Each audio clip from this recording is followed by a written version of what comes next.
এই জিহাদকে ফার্জ করা হয়েছে। জিহাদ সম্পর্কে আমাদের সামনে যে চিত্র ভেসে ওঠে জিহাদের কথা শুনলেই, সেটা হচ্ছে এই জিহাদ মানেই হচ্ছে হাতের কাছে যা পাও, দা, খন্তা, শাবল, তাই নিয়ে ঝাঁপায় পড়ো, আর কাফের যে জায়গায় পাও টুকরা টুকরা করে শেষ করে দাও, এর নাম জিহাদ। এই কথা আমাদেরকে পাশ্চাত্যের লেখকরা তারা এভাবে চিত্রিত করেছে ইসলামের জিহাদকে। এটাকে ফার্সিতে বলা হয়েছে ওয়ালাকিন কালামদার কাফে দুশমন আস্ত। দুশমনের হাতে কলম ছিল, যেমন খুশি তেমন ইসলামের ইতিহাসকে তারা বিকৃত করেছে। জিহাদ এটি হারবের প্রতিশব্দ নয়, জিহাদ এটি ওয়ারের প্রতিশব্দ নয়, জিহাদ এটি এর প্রতিশব্দ নয়, জিহাদ এটি যুদ্ধের প্রতিশব্দ নয়। হারবুন মানে যুদ্ধ, ওয়ার মানে যুদ্ধ, আর আরবি জিহাদ মানে যুদ্ধ নয়। আরবিতে জিহাদের আবিধানিক এবং পারিভাষিক অর্থ হচ্ছে এই, ভালো করে বুঝুন। জিহাদ শব্দের আবিধানিক এবং পারিভাষিক অর্থ হচ্ছে এই যে যে কোনো উদ্দেশ্যকে সফলতার শীর্ষে পৌঁছে দেওয়ার জন্য যে প্রাণান্তকার প্রচেষ্টা চালানো হয়, ওই প্রচেষ্টার আরবি নাম হচ্ছে জিহাদ। এই আরবি নামটি কি? জিহাদ। আমি আল্লাহর দ্বীন কায়েম করতে চাই, এজন্য যে আল্লাহ পাক আমাকে যদি শক্তি দিয়ে থাকেন অর্থ খরচ করা, আমার যদি টাকা কড়ি থাকে, এই রাস্তায় টাকা দিয়ে থাকেন অর্থ খরচ করা, আমার যদি টাকা কড়ি থাকে, এই রাস্তায় টাকা খরচ করা হচ্ছে আমার মালি জিহাদ। এই রাস্তায় যদি আমি বক্তব্য রাখতে পারি, তো আমি যদি বলিষ্ঠ কণ্ঠে আল্লাহর দ্বীন কায়েমের সংগ্রামের পথে যদি কথা বলতে পারি, এটা আমার বক্তব্যের জিহাদ। আল্লাহ যদি আমাকে শক্তি দিয়ে থাকেন কলমের, আমি যদি ইসলামের সপক্ষে দ্বীন প্রতিষ্ঠার লক্ষ্যে যদি আমি লিখি, এটা আমার কলমের জিহাদ, আমার চিন্তার জিহাদ, আমার মেধার জিহাদ, আমার প্রজ্ঞার জিহাদ। সর্বশেষ যদি এই আন্দোলনকে পরিচালিত করতে গিয়ে যদি সশস্ত্র হামলার মোকাবেলা করতে হয়, তাহলে সশস্ত্রভাবেই মোকাবেলা করাটাই হচ্ছে জিহাদের চূড়ান্ত রূপ। এটা প্রাথমিক পর্যায়ে নয়। জিহাদ অর্থই এটা নয় যে লাঠি ঠ্যাঙ্গা নিয়ে যারে পান ইসলাম মানে না ওর মাথা ভাঙ্গে দেন, এরকম নয়। আল্লাহ পাক তা বলেননি। কোরআনে কারীমে সাল্লাল্লাহু আলাইহি ওয়াসাল্লামকে বলেছেন, ইন্নামা আনতা মুযাক্কিরুন লাস্তা আলাইহিম বিমুসাইতির। হাবিব, আপনি একজন উপদেশক, উপদেশের কথাগুলি মানুষকে শোনান। আপনাকে দারোগা করে লাঠি চার্জ করার জন্য মানুষের সামনে দারোগা হিসেবে পাঠানো হয়নি, মানুষকে হেদায়েতের বাণী শোনান। আল্লাহ এই ব্যবস্থা করেননি কোরআনে কারীমে যে আমার কালেমা যারা মানবে না, কোরআন মানবে না, ফেরেশতা দিয়া পিটাও, নবী পাঠায় দিয়া নবীদের দিয়া পিটাও। না, পিটাপিটি মারামারি মূল বক্তব্য নয়। মূল বক্তব্য হচ্ছে আল্লাহর প্রতি ঈমান, রাসূলের প্রতি ঈমান, কিতাবের প্রতি ঈমান, ফেরেশতার প্রতি ঈমান, পরকালের প্রতি ঈমান। এই ঈমানকে প্রতিষ্ঠিত করতে হবে পৃথিবীর বুকে, সেজন্য সংগ্রাম করতে হবে। সেই সংগ্রাম যত প্রকারেরই হোক, সবগুলি জিহাদের অন্তর্ভুক্ত। সবগুলি কি? জিহাদের অন্তর্ভুক্ত। কিন্তু আজকে যে যুদ্ধ করছে বিভিন্ন জায়গায়, ওই যুদ্ধ হচ্ছে রাষ্ট্র দখলের জন্য, দেশ দখলের জন্য।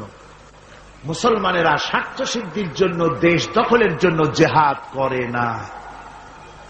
জিহাদ সম্পর্কে যে ধারণার, কুধারণা এবং মিথ্যা ধারণার সৃষ্টি করা হয়েছে, তার কারণেই যে ওরা জানে না মুসলমান কি। ওরা ইসলামকে মনে করে শুধুমাত্র একটি ধর্ম, আর মুসলমানদেরকে মনে করে একটা জাতি। আমাদেরকে প্রথমে কথা বিশ্বাস করতে হবে, মুসলমান কোন গতানুগতিক ভাবে কোন জাতির নাম নয়, আর ইসলাম গতানুগতিক ভাবে কোন ধর্মের নাম নয়। ইসলাম তাহলে কি? ইসলামটা যেমন হিন্দু ধর্ম, খ্রিস্টান ধর্ম, ইসলাম কি তেমন একটি ধর্ম? না। ইসলাম হচ্ছে as a complete code of life. Islam হচ্ছে মুকাম্মাল নিজামে হায়াত, একটি পরিপূর্ণ জীবন ব্যবস্থা। ইসলাম হচ্ছে মুকাম্মাল নিজামে হায়াত, একটি পরিপূর্ণ জীবন ব্যবস্থার নাম হচ্ছে ইসলাম। আর মুসলমান গতানুগতিক ভাবে কোন জাতির নাম নয়, যেমন হিন্দু, খ্রিস্টান, বৌদ্ধ, ইহুদি, নাসারা, মজুসি যেমন জাতির নাম, মুসলমান তেমন গতানুগতিক ভাবে কোন জাতির নাম নয়। হিন্দু জাতি কাকে বলে? তো বলা হবে 12 মাসে যারা 13 পূজা করে ওরাই হচ্ছে হিন্দু জাতি। খ্রিস্টান কাদের বলে? যারা রবিবার দিন গির্জায় যায় তাদেরকে বলা হয় খ্রিস্টান জাতি। তো ইহুদি কারে বলে? যারা প্রতি শনিবার ইয়াউমুস সাbt যারা গিয়ে তাদের সিনাগোতে গিয়ে হাজির হয় তাদেরকে ইহুদি বলা হয়। এখন আপনি মুসলমানের ব্যাখ্যা কিভাবে করতে পারবেন যে মুসলমান কাকে বলে? জবাব হবে যারা শুক্রবার দিন মসজিদ যায়, নামাজ পড়ে, রোজা রাখে ওরাই মুসলমান। জবাব ঠিক হলো না? জবাব ঠিক হলো না। ইসলাম হচ্ছে একটি বিপ্লবী মতবাদ, একটি পূর্ণাঙ্গ জীবন হচ্ছে একটি বিপ্লবী মতবাদ, একটি পূর্ণাঙ্গ জীবন ব্যবস্থা। আর এই জীবন ব্যবস্থাকে যারা দুনিয়ার বুকে প্রতিষ্ঠিত করতে চায় সেই রেভলিউশনারি পার্টির নাম হচ্ছে ইসলাম, মুসলমান। সেই দলের নাম কি? মুসলমান। এই মুসলমানেরা পৃথিবীর বুকে তারা যুদ্ধ করে না স্বার্থ হাসিলের জন্য, দেশ দখল করার জন্য তারা যুদ্ধ করে না। তাদের স্ট্রাগল, তাদের সংগ্রাম হচ্ছে আল্লাহর বিধান জমিনের উপরে প্রতিষ্ঠা করা। এই জন্য রাসূল পাক বলেছেন জিহাদ হচ্ছে সর্বোত্তম ইবাদত। সর্বোত্তম ইবাদত কি? রাসূল করিম সাল্লাল্লাহু আলাইহি ওয়াসাল্লাম বলেছেন, আন আবী যার রাদিয়াল্লাহু তাআলা আনহু قال قلت يا رسول الله اي العمل افضل قال ايمان بالله। আমি জিজ্ঞেস করলাম রাসূলকে, হযরতে আবু যর রাদিয়াল্লাহু তাআলা আনহু বলছেন আমি রাসূলকে জিজ্ঞেস করলাম, হে আল্লাহর রাসূল সবচেয়ে আলাইহি হুজুর সাল্লাল্লাহু আলাইহি ওয়াসাল্লাম বলছেন আল্লাহর প্রতি ঈমানের পরে আল্লাহর রাস্তায় জিহাদ করা হচ্ছে সর্বোত্তম ইবাদত। এই জিহাদের উদ্দেশ্য হবে মানব সমাজে আল্লাহর আইন প্রতিষ্ঠিত করা। যেহেতু আল্লাহর আইন প্রতিষ্ঠিত না হওয়া পর্যন্ত সমাজের মধ্যে অন্যায়, অসত্য চলতে থাকে, মানুষের উপর জুলম চলতে থাকে। এই জন্য জিহাদ হবে। যত জায়গায় জিহাদের কথা আছে জিহাদ ফি সাবিলিল্লাহ বলা হয়েছে। জিহাদ কার পথে? আল্লাহর পথে। আল্লাহ রাব্বুল আলামিন কোরআনে কারীমের মধ্যে বলেছেন, الذين آمنوا يقاتلون في سبيل الله। যারা নাকি ঈমানদার, যারা মুমিন, তারা সংগ্রাম করে, তারা লড়াই করে আমি আল্লাহর পথে, তারা লড়াই করে আমি আল্লাহর পথে, আমার দিন প্রতিষ্ঠার জন্যই তারা লড়াই করে। তারা হলো মুমিনের এটাই পরিচয়, আমার বিধানকে প্রতিষ্ঠা করার জন্য তারা সংগ্রাম করে। ওয়াল্লাযীনা কাফারু ইউকাতিলুনা ফি সাবিলিত তাগুত। আর যারা নাকি কাফের, যারা মহাসত্যকে অস্বীকার করেছে, কেবলমাত্র ওরাই তাগুতের মতবাদকে প্রতিষ্ঠিত করার জন্য তারা সংগ্রাম চালায়। তাহলে মুমিন সংগ্রাম করে কার পথে? আল্লাহর পথে। আর কাফের সংগ্রাম করে কার পথে? তাগুতের পথে। তাগুত কাকে বলা হয়? তাগুত বলা হয় সেই শক্তিকে যে শক্তি শুধু নিজেই আল্লাহর আইন অমান্য করে বসে থাকে না, বরং অন্যদেরকেও আল্লাহর আইন অমান্য করতে বাধ্য করে। তাকে আরবিতে কি বলা হয়? পানি যখন প্রবাহিত হয়, নদীর 2টা কূল আছে। কয়টা কূল? এই 2 কূলের সীমারেখা ঠিক রেখে পানি যদি প্রবাহিত হয় তখন বলা হয় যে পানি নদীর আইন কানুন মেনে চলছে। কিন্তু যখন 2 কূল ছেপে পানি প্লাবিত হয়ে জনপদকে ডুবিয়ে দেয় তখন আরবিতে বলা হয় তগাল বাহার, অর্থাৎ সমুদ্রের মধ্যে, দরিয়ার ভিতরে সীমা লঙ্ঘনকারী শক্তির সৃষ্টি হয়েছে। দেখুন হযরত মূসা আলাইহিস সালামকে আল্লাহ রাব্বুল আলামিন তাকে বলছেন, ইযহাব ইলা ফিরআউন ইন্নাহু তাগা। ফিরআউন সরকাশ হয়েছে, সীমা লঙ্ঘন করেছে, ওর বিরুদ্ধে, ওর কাছে তুমি চলে যাও, ওকে তুমি দ্বীনের দাওয়াত ওর সামনে গিয়ে পেশ করো। তো এভাবে করে দ্বীনের দাওয়াত দেওয়ার জন্য তাগুতরা চিরকাল বাধা দিয়েছে, আর মুমিন ব্যক্তিরা আল্লাহর দ্বীনকে প্রতিষ্ঠার জন্য সংগ্রাম করেছে। তাই জিহাদ এজন্য নয় যে খোদাদ্রোহীকে উৎখাত করে সেখানে নিজেরা গদি দখল করে বসে নিজেদের মন গড়া আইন ও কানুন চালাবো, এজন্য কিন্তু এই যুদ্ধ নয়, এই জিহাদ নয়। এই জিহাদকে এই জন্যই সর্বোত্তম ইবাদত করা হয়েছে, যেহেতু এই জিহাদ করে মানুষের উপর থেকে মানুষের প্রভুত্ব খতম করার জন্যই এই জিহাদ হবে। ইসলামের সর্বশ্রেষ্ঠ বিপ্লবী আহ্বান, এই কোরআনের মধ্যে যে বিপ্লবী আহ্বান জানানো হয়েছে, সে বিপ্লবী আহ্বান মুসলমানদের জন্য শুধু নয়, গোটা বিশ্ববাসীর জন্য। জিহাদটা কি জন্য শুনুন। কোরআনে কারিমে রব্বুল আলামিন যে আহ্বান জানিয়েছেন তামাম পৃথিবীর মানুষদেরকে, সে আহ্বান হচ্ছে ইয়া আইয়ুহান নাসু উবুদু রাব্বাকুমুল্লাযী খালাকাকুম واعبدوا ربكم الذي خلقكم والذين من قبلكم لعلكم تتقون। হে মানব সকল, আনুগত্য করো, উবুদু রাব্বাকুম আয় আতিউ রাব্বাকুম, গোলামি করো, আনুগত্য করো, দাসত্ব করো তোমার রবের, সেই রবের যিনি তোমাদেরকে সৃষ্টি করেছেন, সেই রবের আনুগত্য করো জীবনের সকল ক্ষেত্রে। এটাই কোরআনে কারীমের বিপ্লবী দাওয়াত গোটা পৃথিবীর মানুষের সামনে। আমার গোলামি করো, যেহেতু সৃষ্টি করেছি আমি। কে সৃষ্টি করেছেন মানুষকে? জোরে সোরে চিৎকার দিয়ে বলুন, কে সৃষ্টি করেছেন? আল্লাহ রাব্বুল আলামিন। এই জন্য মানুষের স্বস্তি, মানুষের স্বাধীনতা, মানুষের শান্তি, মানুষের নিরাপত্তা, মানুষের খেয়ে পরে সুখে শান্তিতে বসবাস করার গ্যারান্টি হচ্ছে আল্লাহর গোলামি। বসবাস করার গ্যারান্টি হচ্ছে আল্লাহর গোলামির ভিতরে। আল্লাহর গোলামি যারাই করবে তারাই শান্তি লাভ করবে।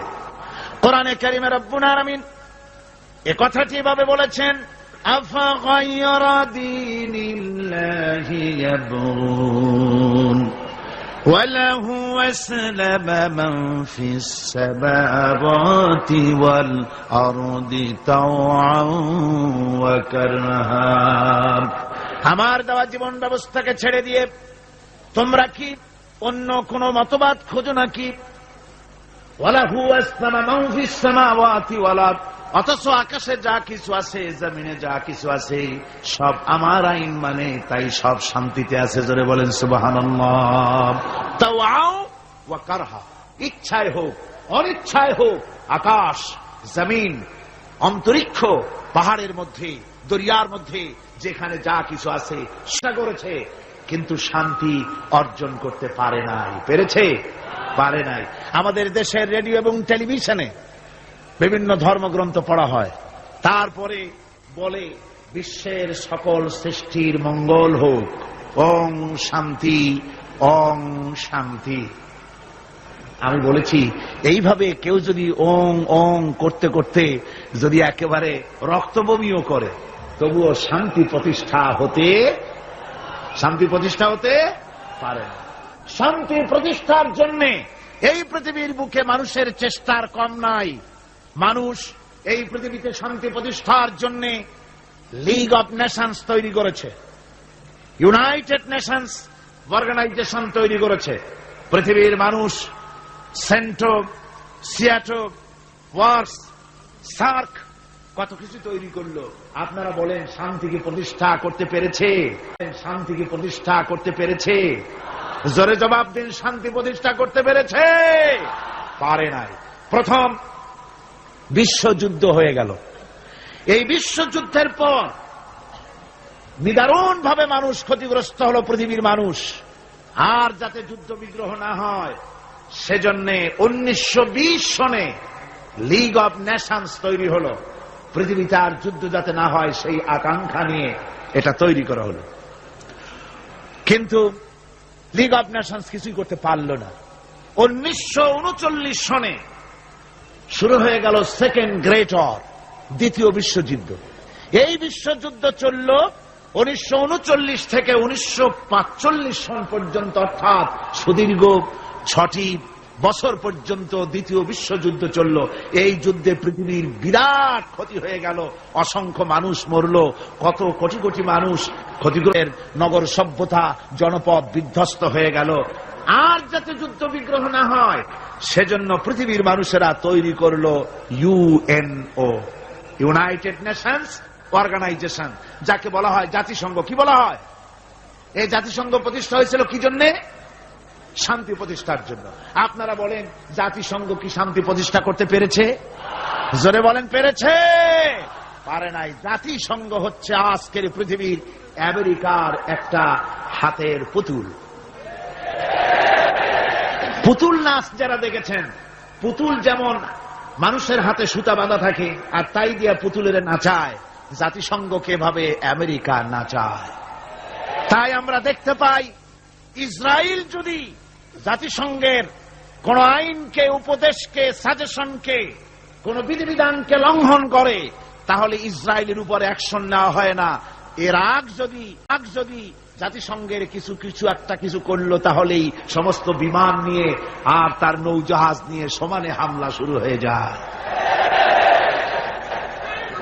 দুনিয়ার সোমালিয়ার ভিতরে মারামারি তারাই লাগিয়েছে, বসনিয়ায় মারামারি ওরাই লাগিয়েছে। এখানে জাতিসংঘের কোনো ভূমিকা নাই। অর্থাৎ আমেরিকা যতটুকুন বলবে ততটুকুনই অগ্রসর হবে, যতটুকুন বলবে না ততটুকুন অগ্রসর হতে পারবে না। আমি দৃষ্টান্ত দিয়ে থাকি জাতিসংঘের এভাবে। জাতিসংঘের দৃষ্টান্তটা এমন যে এক লোক, তার বন্ধুর বাড়িতে আগুন লেগেছিল, তারপর সেই বন্ধু চিৎকার মেলতে বলছে, ভাইরা আমার বাড়ি তো আগুন লেগে গেল, ও আমার বন্ধুরা, আমার প্রতিবেশী, তোমরা যারা আছো তোমাদের হাতের কাছে যা আছে তাই নিয়ে আমার বাড়ির আগুন নিভায়ে দাও। বন্ধুর আত্মচিৎকার শুনে চতুর্দিক থেকে লোকেরা ছুটল। দাও। বন্ধুর আত্মচিৎকার শুনে চতুর্দিক থেকে লোকেরা ছুটল। তার এক বন্ধু ছিল, তার ছিল দর্জির দোকান, টেইলার মাস্টার ছিলেন তিনি দেখলেন বন্ধুর বাড়িতে আগুন লেগেছে, হাতের কাছে যা আছে তাই নিয়ে যেতে বলেছে। তো আমার পাশে তো কতগুলি কাপড়ের টুকরা ছাড়া কিছুই নাই, এক বস্তা কাপড়ের টুকরা নিয়ে ছুটলো আগুন নিভাবার জন্য। আরেকজনের ছিল রাইস মিল, তার ছিল অনেক তুষ তার মিলে, 2 বস্তা তুষ নিয়ে ছুটলো আগুন নিভাতে। আরেকজনের ছিল পেট্রোল পাম্প, 2 টিন পেট্রোল নিয়ে তিনি ছুটলেন। আরেকজনের ছিল শুকনা কাঠের দোকান, 1 ট্রাক শুকনা কাঠ নিয়ে ছুটলেন। আপনারা বলেন বন্ধুরা, এইসব আগুন নিভাবার উপকরণ যা নিয়ে এসছে, এগুলি যদি বন্ধুর বাড়ির আগুনের মধ্যে ঢালে, যাও 2-1খানা খুঁটি তার বাঁচত, তাও কি বাঁচবে? সব শেষ। আজকে জাতিসংঘের অবস্থা তাই হয়েছে। জাতিসংঘ যেখানে, জাতিসংঘের বিল্ডিংটি এখানে, এর কাছেই আমি প্রোগ্রাম করেছি। আমাকে যখন জাতিসংঘের হলগুলি ঘুরিয়ে ঘুরিয়ে দেখানো হচ্ছিল, আমি প্রশ্ন করেছিলাম ডেমনস্ট্রেটর যে ছিল তাকে জিজ্ঞেস করেছি এই জায়গাটা কি ছিল, ইতিহাসটা আমাকে শোনা। ওরা বলল এই জায়গাটা ছিল কসাইখানা। এইখানে নিউ ইয়র্ক শহরে শুকর, গরু ইত্যাদি জবাহ করা হতো, আর এখান থেকে গোশত, মাংস ডিস্ট্রিবিউট করা হতো। শহরের লোকেরা, খুচরা খরিদ্দার এখান থেকে কিনে নিয়ে যেত। পরবর্তী সময় এটা লোকেরা খরিদ করে নিয়ে এর উপরে জাতিসংঘের এই বিশাল অফিস তৈরি করেছে। এত বড় অফিস, এরকম করে তাকাতে গেলে মাথার টুপি পড়ে যাবে, এত উঁচা অফিস। সেখানে হাজারো, অনেকগুলি, অন্তত 22টা ভাষায় বক্তৃতা ইন্টারপ্রেটার হয়। এক অফিসের কথা আর এক অফিস থেকে তারা শুনতে পারে, দেখতে পারে, একের ভাষা আর একে বুঝতে পারে, বুঝতে পারে কিন্তু সোমালিয়ার মানুষের হাড্ডিসার এই মানুষগুলির দৃশ্য তাদের চোখে পড়ে না। আমেরিকা শেষ সময় সোমালিয়ার মানুষকে কিছু সাহায্য পাঠিয়েছে। আমরা বলেছি সোমালিয়ার মানুষকে সাহায্য পাঠাইয়া বসনিয়ার পাপ গোপন করতে পারবে না, এ শাস্তি তোমাকে ভোগ করতেই হবে। সুতরাং জাতিসংঘের অফিস নির্মিত হলো, বিশাল ইমারত তৈরি হলো। তারা ডাক দিল, দুনিয়ায় আগুন লেগেছে, অশান্তি নিভাবার জন্য যার কাছে যা আছে তাই নিয়ে ছুটে আসো। আর আশা বলল আমার কাছে আছে সমাজতন্ত্র, সে সমাজতন্ত্র ঢেলে দিল ওর মধ্যে। ভারত বলল আমার কাছে আছে সেকুলারিজম, এনে ঢেলে দিল ওর মধ্যে। আমেরিকা বলল আমার কাছে আছে ক্যাপিটালিজম, দিল পুঁজিবাদ ওর মধ্যে ঢাইলা। পৃথিবীর এই জ্বলন্ত অশান্তির আগুনের মধ্যে প্রত্যেকেই তাদের ম্যানমেড নিজস্ব মস্তিষ্ক প্রসূত মতবাদগুলি ঢেলে দিয়ে পৃথিবীর অশান্তির আগুনকে শত সহস্র গুণে বর্ধিত করে গোটা দুনিয়াকে জ্বালিয়ে পুড়িয়ে শেষ করে দেয়।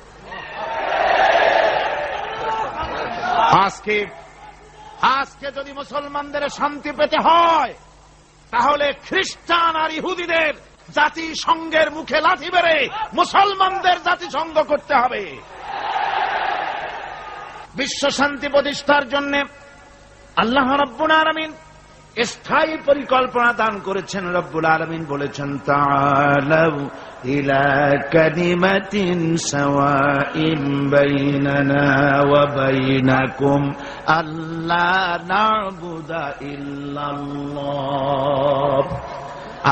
আল্লাহ পাক বলছেন, ও আমার হাবিব, আপনি বলুন, ও আহলে কিতাবের লোকেরা, ও খ্রিস্টান জগৎ, ও পৃথিবীর মানুষেরা, তাআলাউ ইলা কালিমাতিন সাওয়াইন, একটা কথার দিকে তোমরা ঐক্যবদ্ধ হও যেটা তোমাদের জন্য আর আমাদের জন্য সমভাবে প্রযোজ্য। তা হচ্ছে আল্লাহ না'বুদা ইল্লাল্লাহ, আল্লাহ ছাড়া কারো গোলামি করব না। আমেরিকার গোলামি নয়, রাশিয়ার গোলামি নয়, ফ্রান্স এবং ব্রিটেনের গোলামি নয়, ভারতের গোলামি নয়, গোলামি হবে আল্লাহ সুবহানাহু ওয়া তাআলা। এরই মধ্যে শান্তি নিহিত। শান্তি কোথায় নিহিত? আল্লাহর গোলামির মধ্যেই, এরই মধ্যেই শান্তি নিহিত।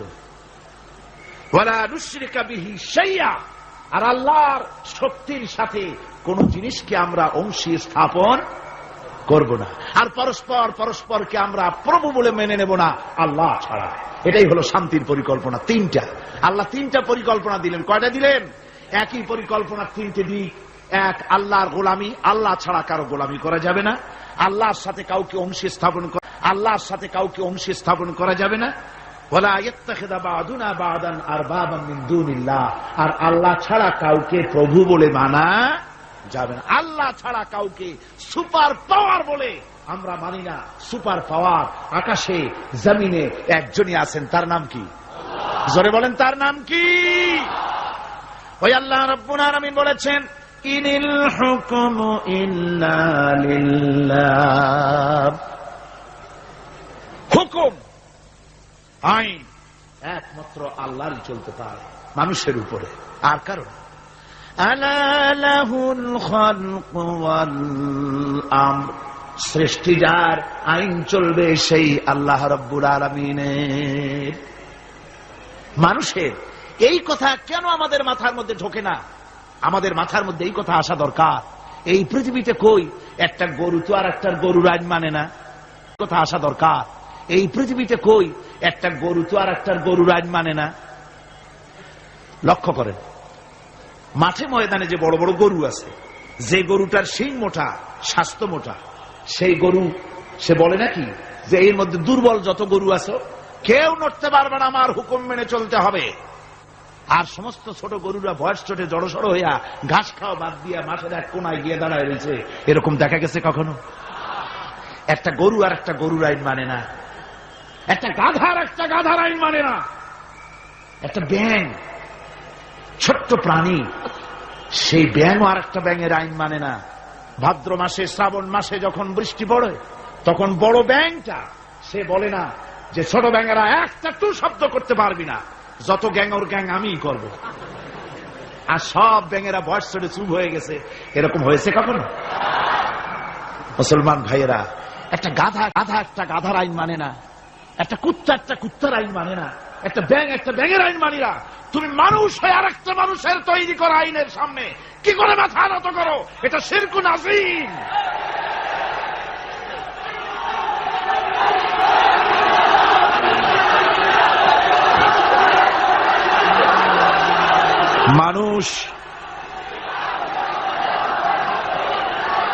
মানুষ কেবলমাত্র আল্লাহ রাব্বুল আলামিনের, আল্লাহ সুবহানাহু ওয়া তাআলার আইনকেই মানতে হবে, আর কারো আইন মানা যাবে না। এমনকি যেসব নেতারা আল্লাহর আইনকে মানতে বাধ্য করে না, সেসব নেতাদের নেতৃত্ব মানা। আল্লাহ রাব্বুল আলামিন কোরআনে কারীমের মধ্যে বলেছেন, ওয়ালা তুতিউ আমরাল মুসরিফিন আল্লাযীনা ইউফসিদুন। পাক বলেন ওই সব নেতাদের আনুগত্য মোটেও করো না যারা নাকি জমিনের উপরে বিপর্যয় সৃষ্টি করে, ফাসাদ সৃষ্টি করে আর সংশোধনমূলক কোনো কাজ করে না। ওই সব নেতাদের কোনো কথা তোমরা মেনো না, তাদের অনুসরণ করো না। আইন মানা তো দূরের কথা, ওদের আনুগত্যও করো না। আল্লাহ পাক আরো বলেছেন আলা লানাতুল্লাহি আলায যালিমিন আল্লাযীনা ইয়াসুদ্দুনা আন সাবিলিল্লাহি ওয়া ইয়াবগুনাহা ইওয়াজা। আল্লাহর লানত, আল্লাহর অভিসম্পদ ওই সব নেতাদের উপরে যারা নাকি আল্লাহর সহজ রাস্তাকে জটিল এবং বক্র করে দেয়, যারা আল্লাহর আইন মানুষকে মানার ব্যাপারে বাধ্য করে না, বরং আল্লাহর আইন মানুষ যাতে না মানে সেই চেষ্টাই যারা করে।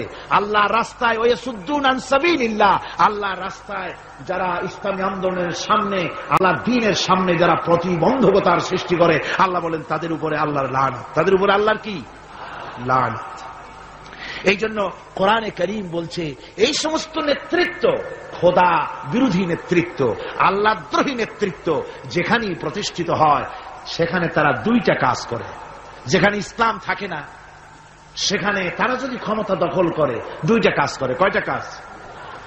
কোরআনে রব্বুল আলামিন কোরআনে কারীমে বলেছেন ইন্নাল মুলুকা ইযা দাখালু ক্বরিয়াতান আফসাদুহা ওয়া জাআলু আইজ্জাতা আহলিহা আযিল্লা ওয়া কাযালিকা ইয়াফআলুন। আল্লাহ রাব্বুল আলামিন বলেন এই ধরনের লোকেরা যখন কোন জনপদের মধ্যে প্রবেশ করে, যাদের মন মগজের মধ্যে আল্লাহ নাই, রসুল নাই, দ্বীন নাই, ঈমান নাই, এই চরিত্রের লোকেরা যখন কোন দেশকে দখল করে বা ক্ষমতায় যায় তখন দুই দফা কাজ করে।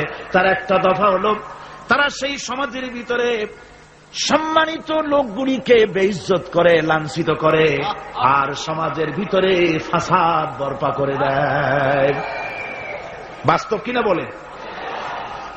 এই বাস্তবতা কি সন তারিখ দিয়ে বুঝাই দেওয়া লাগবে আপনাদেরকে? মানুষেরা আল্লাহ রাব্বুল আলামিন সাফ করে বলছেন এরা যখন ক্ষমতায় যায় দুই দফা কাজ করে। দেশের সম্মানিত লোকগুলিকে বেইজ্জত করে দেয়, তারা লাঞ্ছিত করে, আর সমাজের মধ্যে বিপর্যয় ফাসাদ সৃষ্টি করে দেয়। মারামারি, কাটাকাটি, ব্যাংক লুট, মানুষ হত্যা, চতুর্দিকে ত্রাস সৃষ্টি করে তারা। পক্ষান্তরে আল্লাহ রাব্বুল আলামিন বলেন পক্ষান্তরে যারা আমার দ্বীন কায়েম করে, আমার মুমিন বান্দারা কোন দেশ যদি দখল করে, কোন দেশে যদি আমার ইসলাম কায়েম হয়ে যায়, কোন দেশে যদি আমার ইসলাম কায়েম হয়ে যায়, তখন আমার বান্দারা চার দফা কাজ করে। কয় দফা? আল্লাযীনা ইম্মাক্কান্নাহুম ফিল আরদ আকামুস সালাত ওয়া আতাউজ যাকাত ওয়া আমারু বিল মারুফ ওয়া নাহাউ আনিল মুনকার। আমার বান্দারা মুমিনেরা তারা যদি ক্ষমতা পায়, কোন দেশে যদি তারা যেতে পারে, ক্ষমতা দখল করে, তাহলে তারা চার দফা কাজ করে। প্রথম দফা হচ্ছে তারা ক্ষমতা নিয়েই নামাজ প্রতিষ্ঠা করে। কি প্রতিষ্ঠা করে? প্রথম কাজই হলো তারা নামাজ প্রতিষ্ঠা করে। তারপরে তারা সেখানে যাকাত আদায় করে। প্রথমে নামাজ প্রতিষ্ঠা করে, 2 নম্বরে যাকাত আদায় করে, 3 নম্বরে মানুষকে সৎ কাজের আদেশ দেয়, 4 নম্বরে অসৎ কাজ থেকে মানুষকে বিরত রাখে। এই 4টি কাজ করে মুমিনেরা ক্ষমতায় গেলে। আর সৎ কাজ থেকে মানুষকে বিরত রাখে, এই 4টি কাজ করে মুমিনেরা ক্ষমতায় গেলে। আর যাদের চিন্তায় চেতনায় কোরআন নাই, আল্লাহ নাই, রসুল নাই, ঈমান নাই, ওরা যদি ক্ষমতায় যায় 2 দফা কাজ করে। সম্মানওয়ালা লোকগুলোকে বেইজ্জত করে দেয়, জেল ভরে সব সম্মানিত লোক দিয়ে, বাড়িঘর লুটপাট করে সব সম্মানিত লোকদের, তাদেরকে জ্বালাবতন করে দেয়, আর সেখানে বিপর্যয় মারামারি সৃষ্টি করে দেয়। এই জন্যে দুনিয়ায় যত পয়গম্বর এসেছেন সমস্ত নবীরা তারা মানুষের কাছে দাওয়াত পেশ করেছেন। আল্লাহ রাব্বুল আলামিন বলেন নবীরা দাওয়াত দিয়েছেন ইয়া কাওমি ইবুদুল্লাহা মা লাকুম মিন ইলাহিন গায়রু। আল্লাহ রাব্বুল আলামিন বলেন নবীরা যখন দুনিয়ায় যে নবী এসেছেন, মানুষকে দাওয়াত দিয়েছেন, ইয়া কওমি, হে আমার জাতি, হে আমার সম্প্রদায়, এক আল্লাহর গোলামি করো, তিনি ছাড়া তোমাদের কোনো প্রভু নাই, আইনদাতা নাই, বিধানদাতা না করো জীবনের সকল ক্ষেত্রে। কোরআনে কারিমে মুসলমানদেরকে বলা হয়েছে হিজবুল্লাহ। মুসলমানদেরকে কি বলা হয়েছে? হিজবুল্লাহ। হিজবুল্লাহ মানে কি? আল্লাহর সৈনিক। এই আল্লাহর সৈনিকদের, তাদেরকে আল্লাহ পাক এই পৃথিবীতে তাদের অস্তিত্ব প্রতিষ্ঠিত করেছেন কি কারণে? তার কারণ হচ্ছে রব্বুল আলামিন বলেছেন, কুনতুম খায়রা উম্মাতিন উখরিজাত লিন-নাসি তা'মুরুনা বিল মা'রুফি ওয়া তানহাউনা আনিল মুনকার। কুনতুম খায়রা উম্মাতিন, তোমরাই শ্রেষ্ঠতম জাতি, শ্রেষ্ঠতম দল। মানুষের কল্যাণের জন্য তোমাদেরকে পৃথিবীতে প্রেরণ করা হয়েছে। কাজ কি? তা'মুরুনা বিল মা'রুফ, মানুষকে ভালো কাজের জন্য উৎসাহিত করো, ভালো কাজের আদেশ দাও। ওয়া তানহাউনা আনিল মুনকার, আর সমস্ত খারাপ পৃথিবী থেকে জুলম, শোষণ, অশান্তি, বিপর্যয়, দুঃখ, তারপরে যুদ্ধ, বিগ্রহ, সবকিছুর বিরুদ্ধে মুসলমানদেরকে ঐক্যবদ্ধভাবে লড়াইয়ের ময়দানে আসতে হবে। কোরআনে কারিমে রব্বুল আলামিন কথা এভাবে বলেছেন, ওয়াকাতিলুহুম হাত্তা লা তাকুনা ফিতনাতুন ওয়া ইয়াকুনাদ দীনু কুল্লুহু লিল্লাহ। আল্লাহ রব্বুল আলামিন বলেন, সংগ্রাম করো, লড়াই করো ততক্ষণ পর্যন্ত যতক্ষণ না আমার দ্বীন প্রতিষ্ঠিত হয়ে যায়, আর মানুষের তৈরি করা মতবাদের শেষ শিকড়টুকুনো যতক্ষণ মূলোৎপাটিত না হয়, ততক্ষণ পর্যন্ত আমার দ্বীন প্রতিষ্ঠার জন্য লড়াই করো। ও মুসলমানেরা, যারা মুসলমান এই লড়াই, এই জিহাদের দায়িত্ব যদি গ্রহণ না করে, এই দায়িত্ব কবুল না করে, আল্লাহর দ্বীন প্রতিষ্ঠার জন্য যদি সংগ্রাম না করে, রব্বুল আলামিন বলেন, ইল্লা তাফআলুহু তাকুন ফিতনাতুন ফিল আরদি ওয়া ফাসাদুন কাবীর।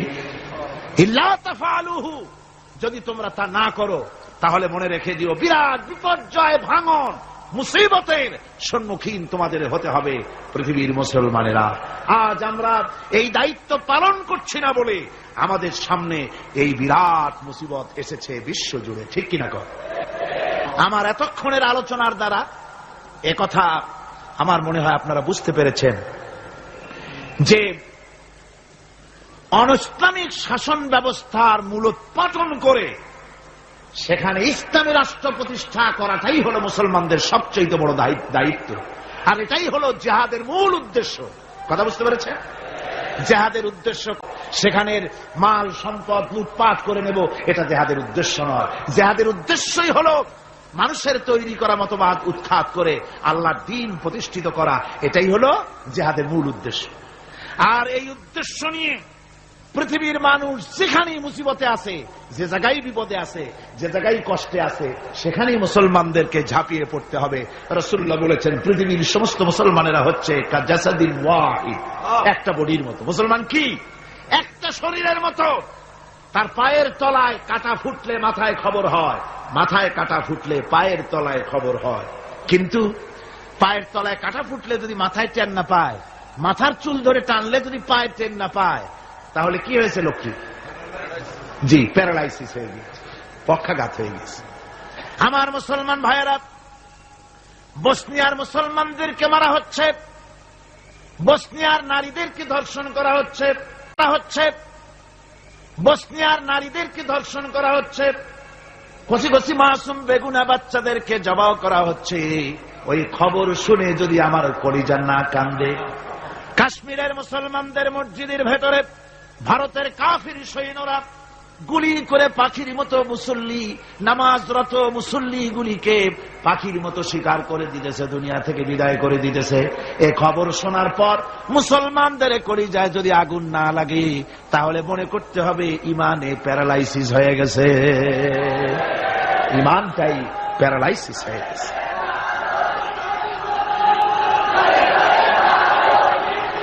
আমার আল্লাহ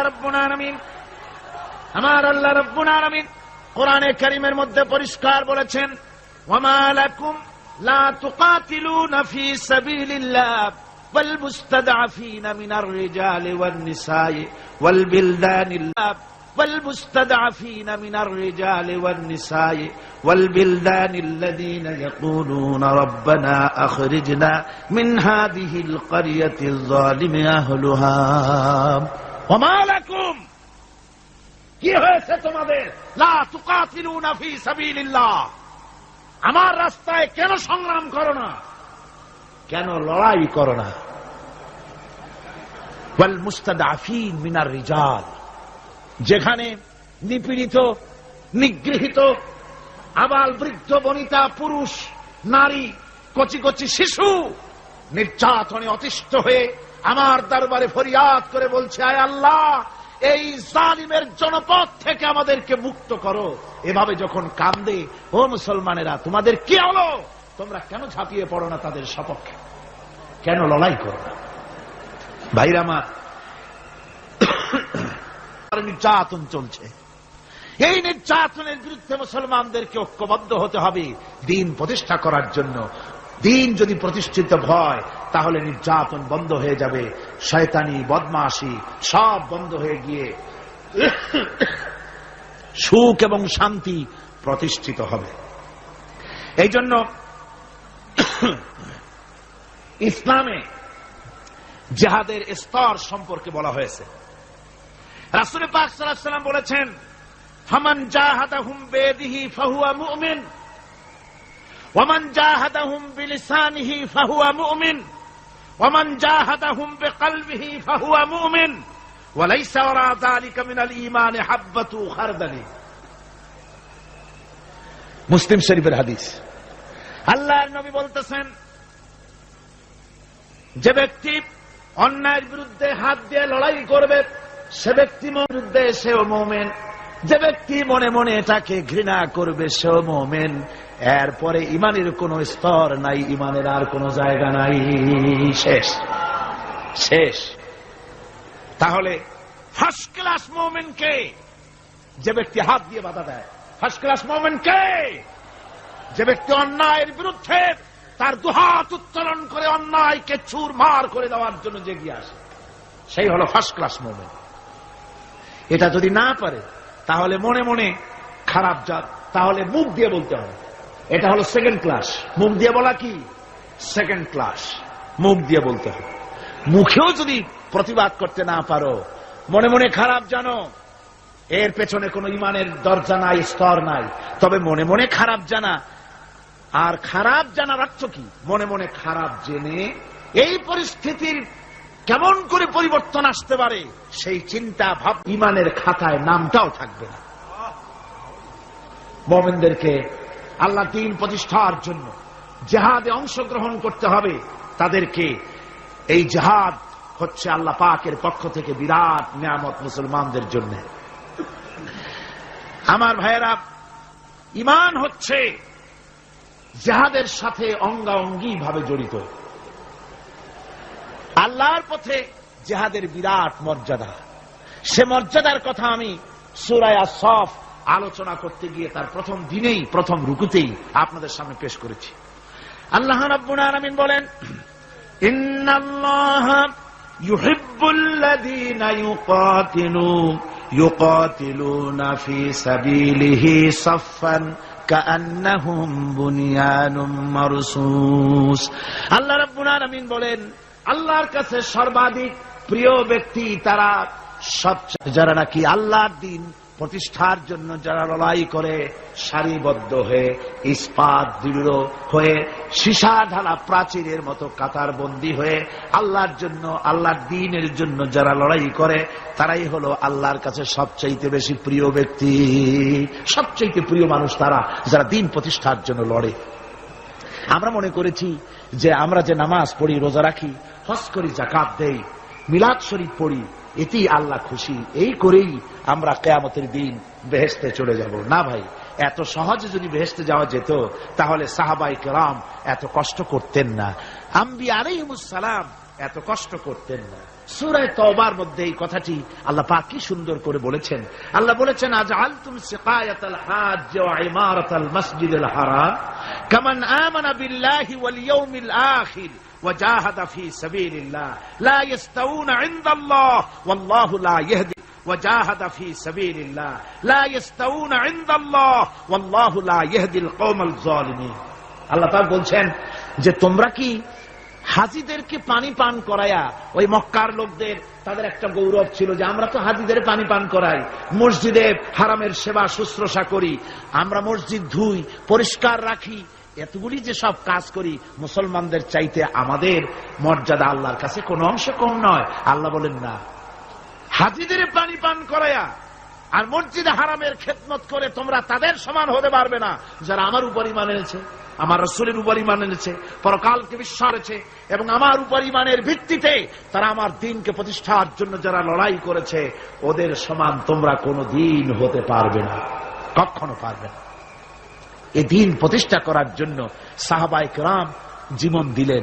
সেই বেহেশতে আমরা কেমনে যাব কন্ত দেখি? সেই বেহেশতে যাওয়া কি সম্ভব? হ্যাঁ সম্ভব। আমরা কেমনে যাব কন্ত দেখি?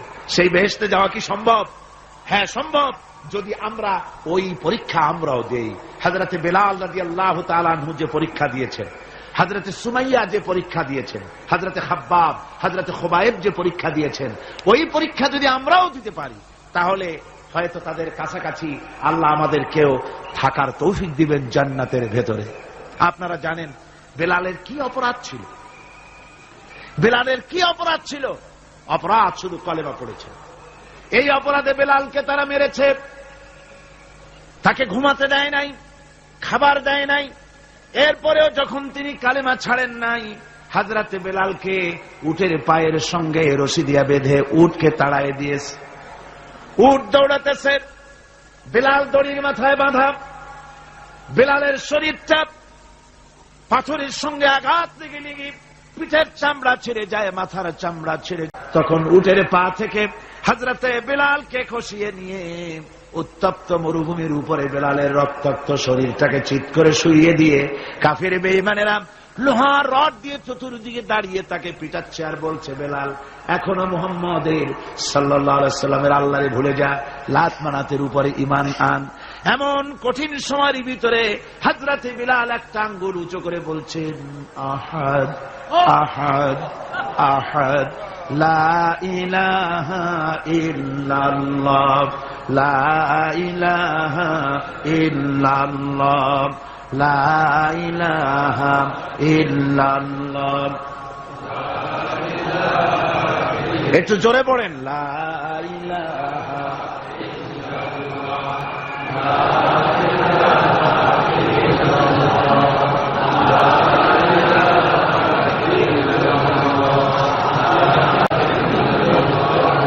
লা ইলাহা ইল্লাল্লাহ মুহাম্মাদুর রাসূলুল্লাহ।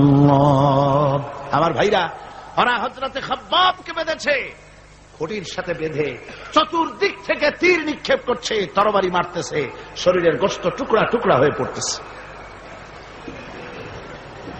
এরপরে কাফেরের নেতা বলতেছে, থামো, একটা কথা বলে নেই।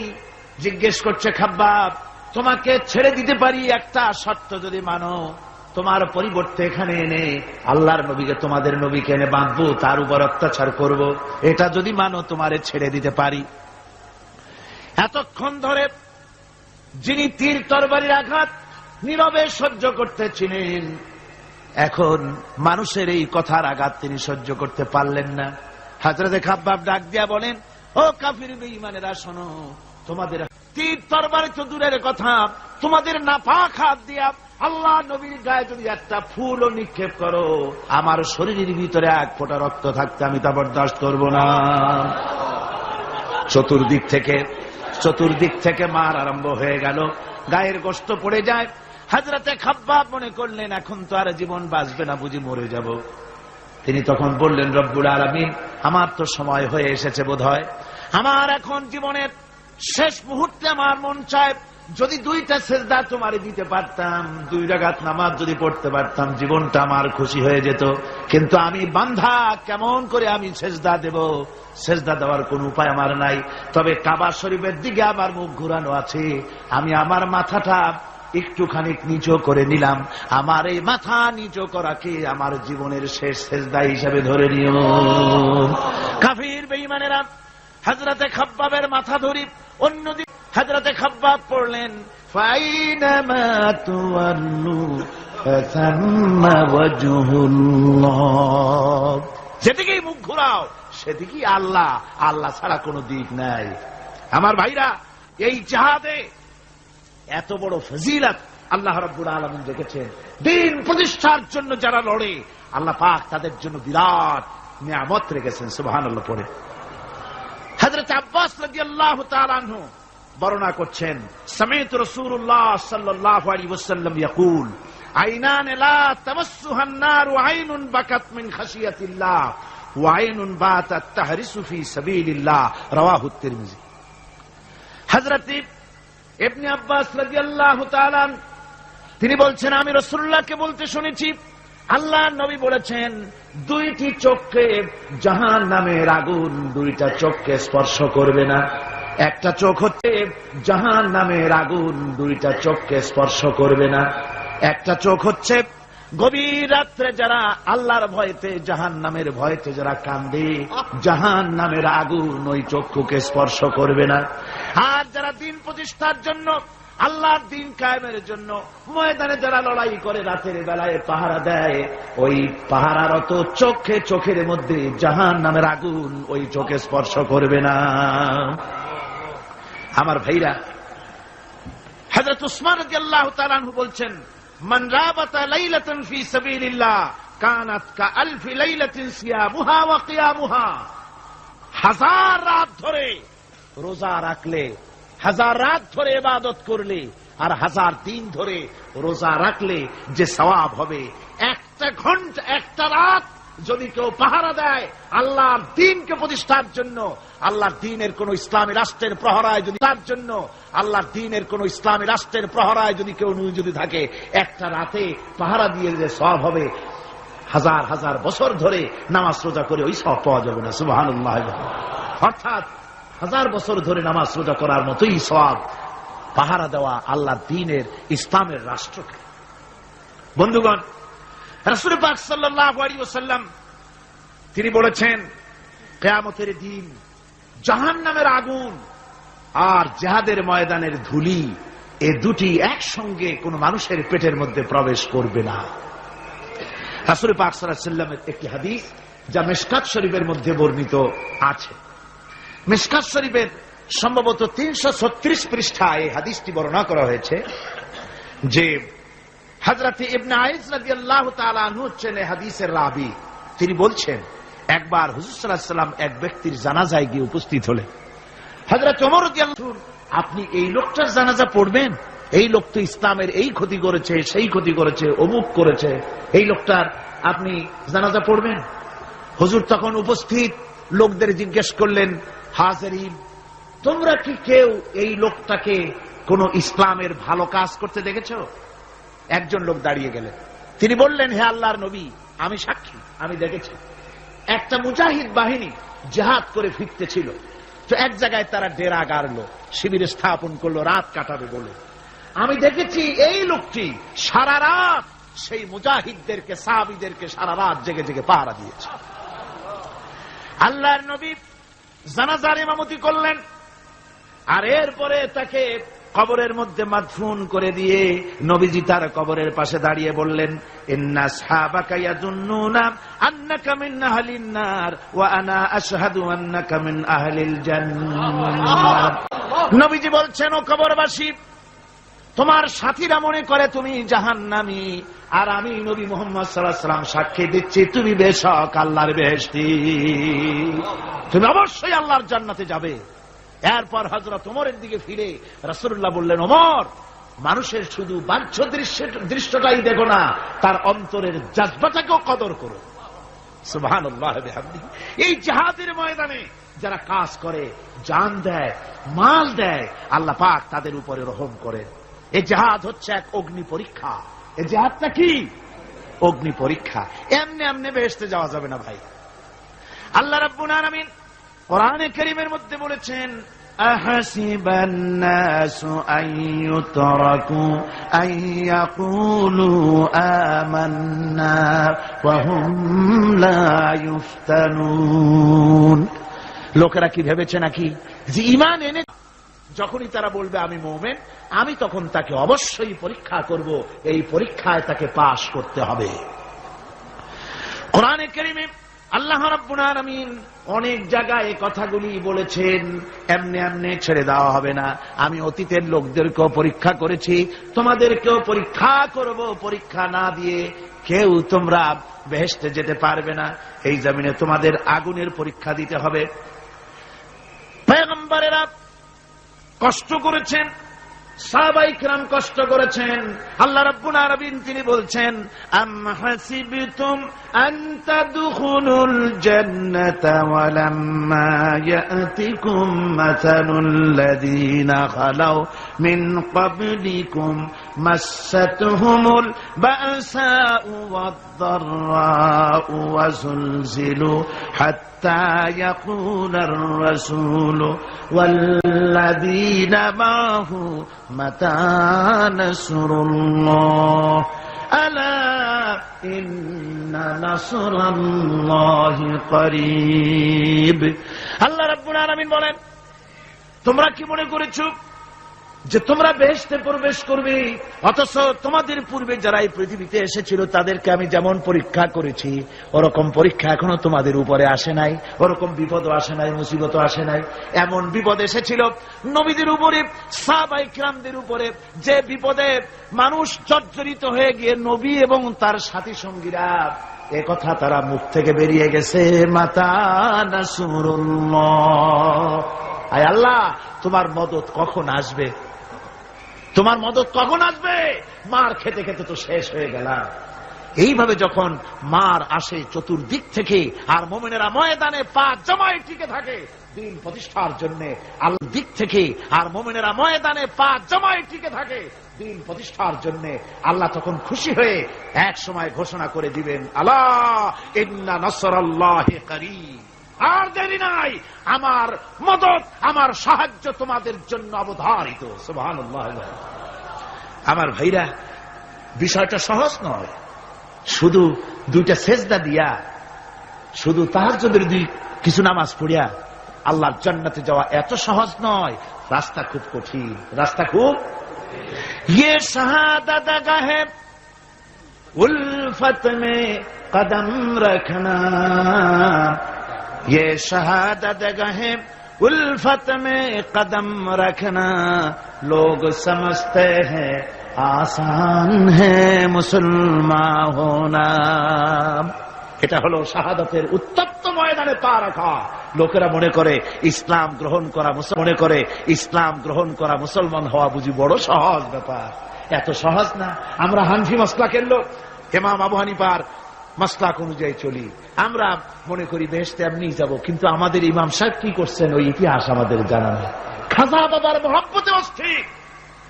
রজব মাস আসলে পরে বড় বড় ডেক্সি চড়ায়, সেই ডেক্সির উপরে লাল শালু বিছায়, তারপরে টাকা পয়সা রোজগার বহুত করে। আসলে তো খাজা না, আসলে হচ্ছে ইয়া খাজা কুস্তু আজা, পেট তো ভর যায়। পেট ভরার জন্য পয়সা করে ইনকাম করা। খাজার লা ইলাহা ইল্লাল্লাহ, এই চিশতিয়া তরিকার জিকির গ্রহণ করা হয়েছে, কিন্তু চিশতিয়া তরিকা যে আরেকটা আছে, কারাগার পর্বতে পৃথিবীরাজের সঙ্গে লড়াই করা, সেইটার কাছে নেই আমরা, সেটা। ইমাম আবু হানিফা শুধু মাসলাই বলেন নাই, দিন প্রতিষ্ঠার জন্য রক্ত দিয়েছে, ঠিক কিনা? 8টি বছর পর্যন্ত কারারুদ্ধ ছিলেন। তাকে জিজ্ঞেস করা হয়েছে, ইমাম সাহেব জেলের মধ্যে তো আছেন, কষ্ট হয়? ইমাম সাহেব বলেছেন, না কষ্ট হয় না, তবে মাঝে মাঝে একটু কষ্ট হয় মনে। 2-4 মাস পর পর আমার বুড়ি মাকে এনে হাজির করা হয় জেলখানার মধ্যে, আর আমার মায়ের সামনে আমাকে পেটানো হয়, যেন মা মাকে বলে যে এদের সাথে একমত হয়ে যা, সেই জন্য পেটানো হয়। তা আমার মা আমার মায়ের দেখে আর মায়ের চোখ থেকে পানি পড়তে থাকে, তখন আমার মনে বড় কষ্ট লাগে। তবে আলহামদুলিল্লাহ মা আমার এমন, আমার মার দেখেন আর হজম করেন, আর আমাকে বলেন খবরদার এক চুলো সিদ্ধান্ত থেকে নড়বা না।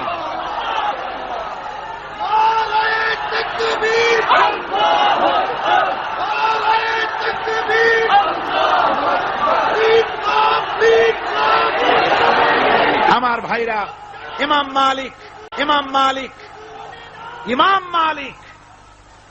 28 দিন পর্যন্ত তাকে বাতিলরা বেঁধে দিয়ে গেছে, হাত পিঠ মোড়া দিয়ে 28 দিন বাঁধা। এই হাত বাহু থেকে ডিসকানেক্ট হয়ে গিয়েছে, এই বাহুর জোড়া থেকে ডিসকানেক্ট হয়ে গিয়েছিল হাত, 28 দিন পর্যন্ত বাঁধা ছিল। ইমাম আহমদ বিন হাম্বল, ইসলাম বিরোধীরা তাকে পিটাইছে, প্রত্যেকটা চাবুকের সাথে গায়ের গোশত উঠে এসেছে। এজন্য কবি বলতেছি, पैरवी बू हनीफा की सनद जिंदान है, हम्बली होता है पीठ पर दुर्रे खाने की बात। হানাফি হতে চাও, জেল জরিমানার জন্য প্রস্তুতি নাও। শুধু সবরি কলা খাইয়া বেহেশতে যাওয়া যাবে না, এত সহজ না। আঙ্গুর বেদানা সবরি কলা প্রতিষ্ঠা হয়ে গোটা দুনিয়ার নির্যাতিত নিপীড়িত জনতার মুখে হাসি ফুটিয়েছে ইসলাম।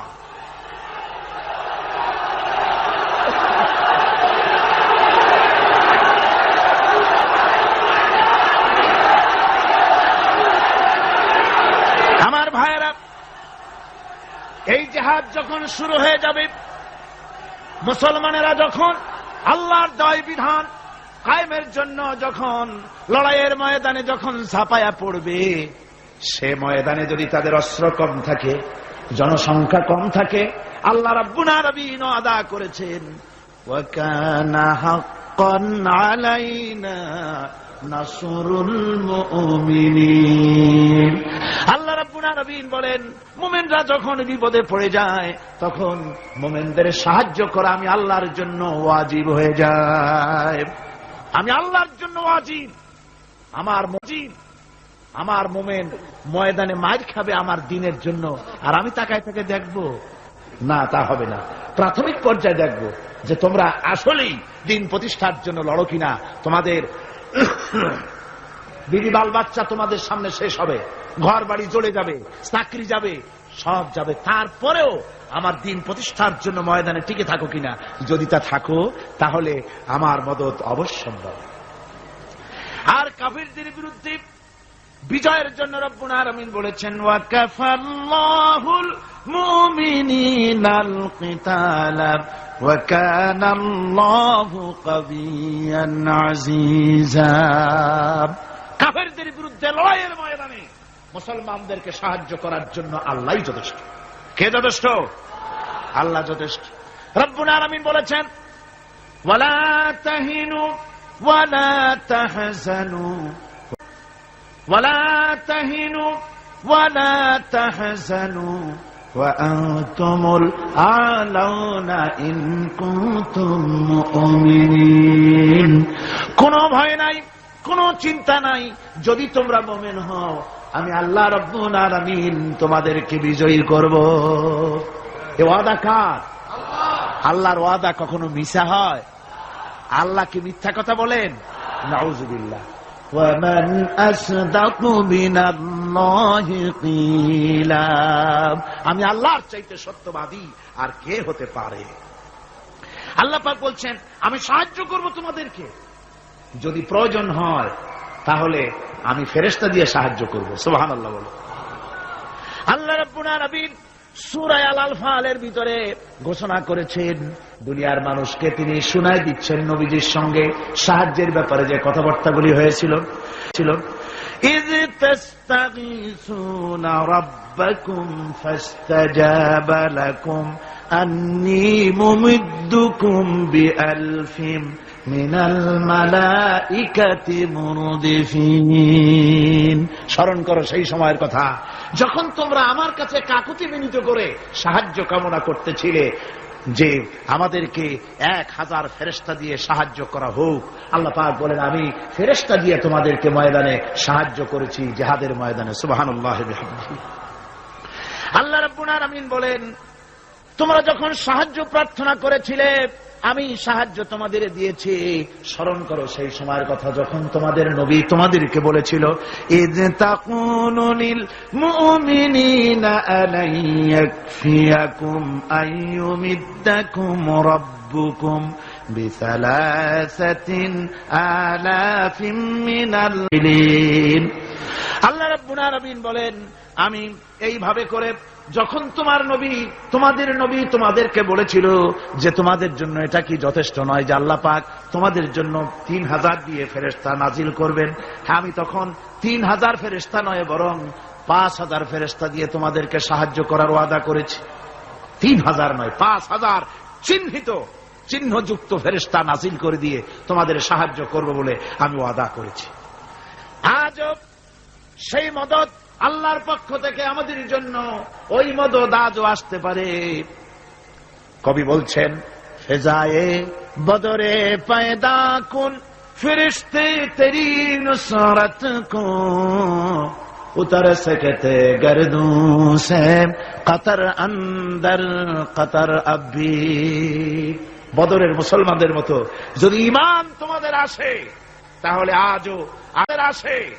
তাহলে আজও আকাশ থেকে কাতারে কাতারে ফেরেশতা আমি আল্লাহ অবতীর্ণ করে দিতে পারি। সুবহানাল্লাহ বিহামদিহি। আমার ভাইরা, হযরতে সাদ বিন আবি ওয়াক্কাস রাদিয়াল্লাহু তাআলা আনহু তিনি কাদিসিয়ার যুদ্ধের পর যখন পারস্য দখলের জন্য চললেন, পারস নগর অবরোধ করলেন, সামনে পড়ল নদী। এই নদী পাড়ি দিবেন, সাথে তার হাজার হাজার সৈন্য, এই সৈন্য নিয়ে নদী পাড়ি দিবেন।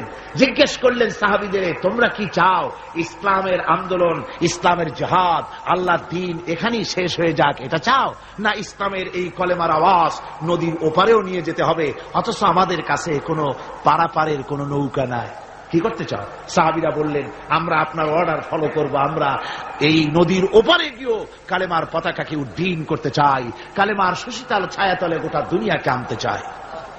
হযরতে সাদ তখন উচ্চারণ করো, নাস্তাঈনু বিল্লাহি ওয়া নাতাওয়াক্কালু আলাইহি হাসবুনাল্লাহু নি'মাল ওয়াকিল নি'মাল মাওলা ওয়া নি'মান নাসীর।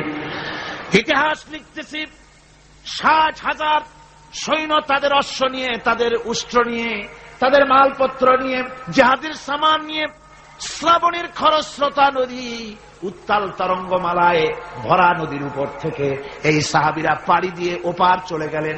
ওপার যাওয়ার পরে হযরতে সাদ বলছেন, তোমাদের কেউ কি হারায় গেছে নাকি? সবাই এদিক ওদিক তাকায়, খোঁজ করে বলল, মানুষ তো দূরের কথা, একটা উট আর ঘোড়াও একটাও হারায় যায় নাই। একজন বলল, আমার একটা পেয়ালা, যে পেয়ালা আমি পানি পান করতাম, সেই পেয়ালাটা তুফানে ছিটকে কোথায় চলে গেছে, ওইটা হারায় গেছে। হযরতে সাদ বলেন, মুজাহিদের কোন জিনিস দরিয়া নিতে পারে না, অবশ্যই তা ফেরত আসবে। এই কথা তিনি বলতেছিলেন, হঠাৎ করে আসবে, এই কথা তিনি বলতেছিলেন, হঠাৎ করে দরিয়ার কিনারে একটা আওয়াজ হলো, দেখা গেল তুফানের ভিতরে সেই হারানো বাটিটা তাদের মধ্যে বেরিয়ে এসেছে। আল্লাহু আকবার। মুজাহিদদেরকে সাহায্য করেন স্বয়ং আল্লাহ রাব্বুল আলামিন। আফ্রিকার জঙ্গলের কাছে ভিন্ন ইতিহাস, জঙ্গলের কাছেই মুসলমানদেরকে থাকতে দেওয়া হয়েছিল। মনে করা হয়েছিল জঙ্গলের সমস্ত হিংস্র প্রাণীরা এই মুসলমানদের শেষ করে দেবে, যুদ্ধ করা লাগবে না। হযরতে সাদ সে অবস্থা বুঝতে পারলেন, তিনি একটা মঞ্চ তৈরি করলেন।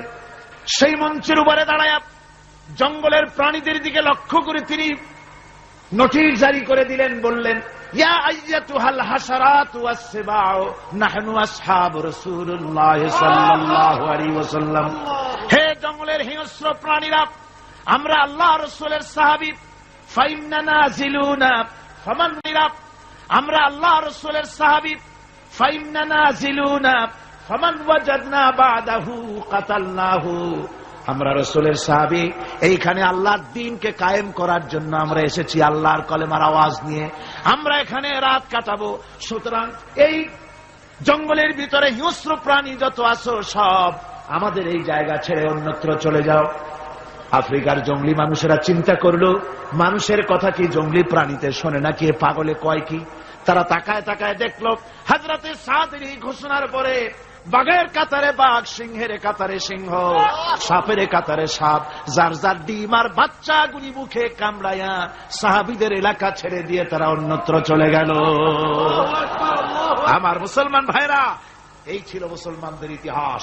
দিন প্রতিষ্ঠা করার কাজে মুসলমান এগোলে আল্লাহই মদত করেন। কে মদত করেন? বিশ্বকবি, কবি সম্রাট আল্লামা ইকবাল রহমতুল্লাহ আলাইহি বলেছেন, দশত দশত হে দরিয়া ভি না ছোড়ে हमने, दश्त दश्त है दरिया भी न छोड़े हमने, बहर जुल्मत पे दौड़ा दिए घोड़े हमने। আমরা সেই মুসলমান, প্রান্তর তো প্রান্তর, আমরা দরিয়ার খরস্রোতা উত্তাল তরঙ্গের উপর থেকে ঘোড়া দাবড়িয়ে আফ্রিকার ভূখণ্ডে কালেমার পতাকা আমরা উড্ডীন করেছি। আমরা সেই মুসলমান যে আমরা আল্লাহ দিন প্রতিষ্ঠার জন্য এই জিহাদের কথা যে আল্লাহ বলছেন, এই জিহাদের জন্য আমরা জান মাল সব কিছুকে উৎসর্গ করতে চাই। আল্লাহ যেন কবুল করেন, সবাই বলেন আমিন। আল্লাহুম্মা আমিন।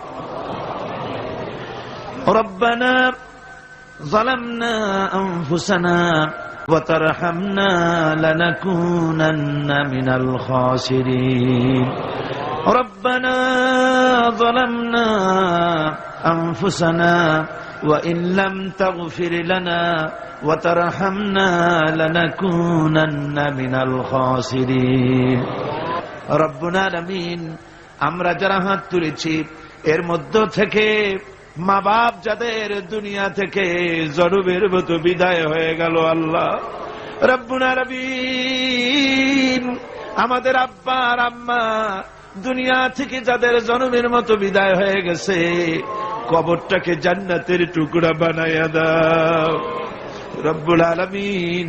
আমাদের মা বাপের কবরের মধ্যে বেহেশতের বাগান বানাইয়া দাও। রব্বির হামহুমা কামা রব্বায়ানি সগীরা রব্বির হামহুমা কামা রব্বায়ানি সগীরা। আয় আল্লাহ, জনম দুঃখিনী মা, মায়ের কথা কি ভোলা যায়? একটা অক্ষর মা, আর সারা দুনিয়ার মধু ওই মাকে কেন্দ্র করে জড়াই আছে।